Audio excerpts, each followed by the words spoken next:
بات یہ ہے، کیا ہم نے کبھی یہ سوچا کہ 15 اگست آخر ہم کو پیغام کیا دیتا ہے؟ 26 جنوری یوم جمہوریہ کا پیغام کیا ہے، جس کو ریپبلک ڈے انگلش میں اور گنتنتر دیوس ہندی میں کہتے ہیں؟ آخر کیا پیغام دینا چاہتا ہے؟ کوئی نہ کوئی جو بھی تاریخ کا بڑا دن ہوتا ہے اس کا کچھ نہ کچھ بیک گراؤنڈ ہوتا ہے. ہمارے ہندو بھائی ہولی مناتے ہیں، اس کا ایک بیک گراؤنڈ ہے، اس کی ایک تاریخ ہے. اسی طرح ہمارے ہندو بھائی دیوالی مناتے ہیں، اس کی بھی ایک تاریخ ہے. ہم عیدین کی نمازیں پڑھتے ہیں، اس کی ایک تاریخ ہے. ہم قربانی کرتے ہیں، اس کی ایک تاریخ ہے. تو آج 26 جنوری یوم جمہوریہ ہے، اس کا کیا پیغام ہے؟ جمہوریہ ہم کو کیا پیغام دینا چاہتا ہے؟ تو میں صرف ایک بات کہوں گا کہ ایک ہم کو یہ سمجھنے کی ضرورت ہے کہ 26 جنوری جس دن ہمارے ملک ایک جمہوری ملک قرار دیا گیا، تو جمہوریت کی تعریف کیا ہے؟ جمہوریت کہتے کس کو ہے؟ تو جمہوریت کی مختلف لوگوں نے مختلف تعریفیں کی ہیں.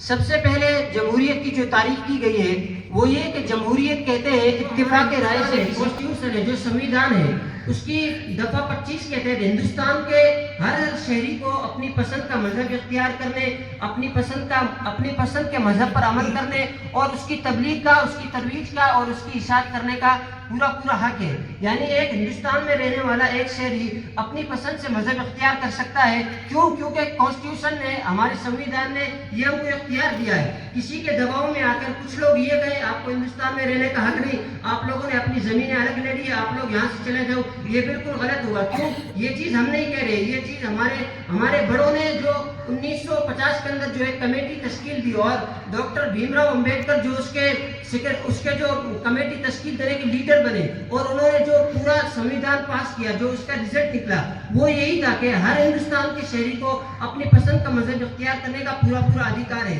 اس لیے یہ ہندوستان جتنا مولانا حفظ الرحمان سہاروی نے 1950 میں پارلیمنٹ میں کھڑے ہو کے یہ کہا تھا کہ لوگوں، آج اس ملک بھارت میں، ہندوستان میں، ہمارے پیارے بھارت دیش میں جو حق جواہر لال نہرو کو پہنچتا ہے، جو حق گاندھی جی کو پہنچتا ہے، اور جو حق سردار ولبھ بھائی پٹیل کو پہنچتا ہے، تو وہی حق مولانا حسین احمد مدنی کو پہنچے گا، وہی حق مفتی کفایت اللہ دہلوی کو ہوگا، اور وہی حق اس وقت کے بڑے اکابرین کو پہنچے گا. تو اس پر اعتماد کرتے ہوئے آج ہم بھی یہ کہہ سکتے ہیں، اپنے اکابر کی باتوں پر اعتماد کرتے ہوئے، ان کے ملفوظات عالیہ کو اپنے قلب و جگر میں بساتے ہوئے ہم یہ کہہ سکتے ہیں کہ جو حق آج کے دور میں، کیونکہ مولانا حفظ الرحمان سہاروی نے کہا تھا کہ اس وقت جو حق گاندھی کو پہنچے گا وہی حق مولانا حسین احمد مدنی کو پہنچے گا.